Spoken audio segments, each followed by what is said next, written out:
Hello everyone, welcome back to pharmacy India plus. कैसे हैं आप सारे बच्चे? उम्मीद कर रही हूँ आप सब बहुत अच्छे होंगे। तो अगर आप बी फार्म के स्टूडेंट हैं तो आपके लिए ये रील बहुत इंपॉर्टेंट होने वाली है, क्योंकि आज इस रील में मैं आपके सामने बहुत इंपॉर्टेंट टॉपिक डिस्कस करने जा रही हूँ, that is geometrical isomerism. Ma'am isomerism तो आपने बता दिया, अब आप हमें ये बता दीजिए कि ये ज्योमेट्रिकल आइसोमेरिज्म क्या होता है। तो सबसे पहले तो मेरी बात सुनो कि मान लो मेरे दोनों हाथ कार्बन कार्बन है। अब अगर कार्बन कार्बन एटम के बीच में एक सिंगल बॉन्ड है तो मेरा हाथ जो होगा वो फ्रीली रोटेट कर लेगा, उसमें कोई भी दिक्कत यहाँ पर नहीं आएगी।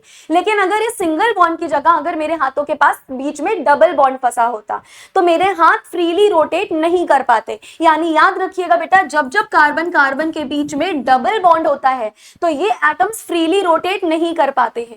यहां आ जाती है रोटेशन में रिस्ट्रिक्शन, जिसे हम रिस्ट्रिक्टेड रोटेशन भी बोलते हैं। और जब जब रिस्ट्रिक्टेड रोटेशन आती है कार्बन कार्बन एटम के बीच में, तब तब वहां पाई जाती है ज्योमेट्रिकल अरेंजमेंट या ज्योमेट्रिकल आइसोमेरिज्म। यानी हम बोल सकते हैं the isomers differ in spatial arrangement around a carbon carbon bond.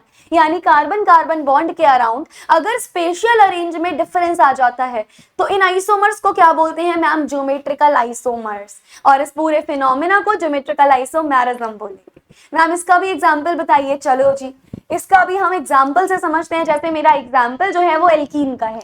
मैंने एक एग्जाम्पल में लिया है सिस ब्यूटीन और एक एग्जाम्पल में लिया है ट्रांस ब्यूटीन। सिस क्या होता है, ट्रांस क्या होता है मैम? समझ ही नहीं आ रहा, सुनो ध्यान से। अगर तुम्हारे पास सिस तब बनेगा जब सेम एटम सेम साइड होंगे, या अगर आपके सेम ग्रुप सेम साइड होते हैं।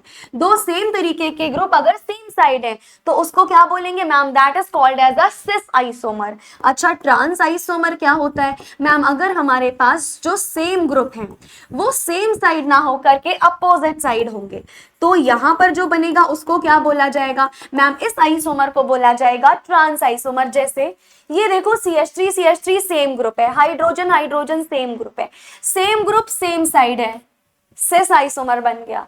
इधर देखिए CH3 opposite side, hydrogen hydrogen opposite side, opposite atom basically same atom opposite side है। क्या बन गया मैम? ये बन गया ट्रांस आइसोमर। और इन्हीं को हम ज्योमेट्रिकल आइसोमर्स बोलते हैं। अच्छा, एक और इंपॉर्टेंट चीज, इसी ज्योमेट्रिकल आइसोमर्स को एक और नाम से जाना जाता है, वो नाम है हमारे पास सिस ट्रांस आइसोमेरिज्म।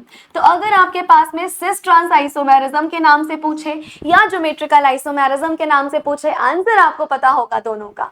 जल्दी से कमेंट बॉक्स में बताइए कि क्या आपको ये समझ में आया या नहीं आया।